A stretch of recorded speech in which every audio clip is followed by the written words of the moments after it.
اعوذ باللہ من الشیطان الرجیم بسم اللہ الرحمن الرحیم۔ بھلائی کے کاموں میں اللہ تعالیٰ پر یقین کرتے ہوئے خرچ کرنا۔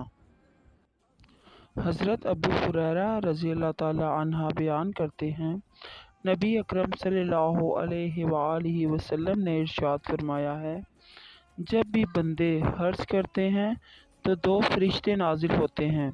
ان میں سے ایک کہتا ہے، اے اللہ، خرچ کرنے والے کو مزید عطا فرما۔ دوسرا کہتا ہے، اے اللہ، مال نہ خرچ کرنے والے کا مال ضائع کر دے۔ حضرت ابو امامہ سدی بن عجلان رضی اللہ تعالیٰ عنہ بیان کرتے ہیں، نبی اکرم صلی اللہ علیہ وآلہ وسلم نے ارشاد فرمایا، اے ابن آدم، تمہارا اضافی مال خرچ کر دینا زیادہ بہتر ہے۔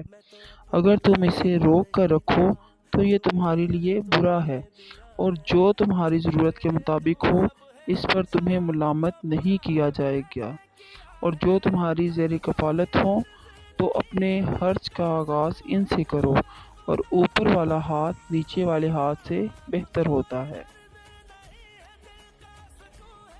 سیدہ اسماء بنت ابو بکر رضی اللہ تعالیٰ عنہا بیان کرتی ہیں، نبی اکرم صلی اللہ علیہ وآلہ وسلم نے مجھ سے فرمایا، اللہ تعالیٰ کی راہ میں خرچ کرنے میں رکاوٹ نہ ڈالو، ورنہ تم پر یعنی تمہارے رزق پر رکاوٹ ڈال دی جائے گی۔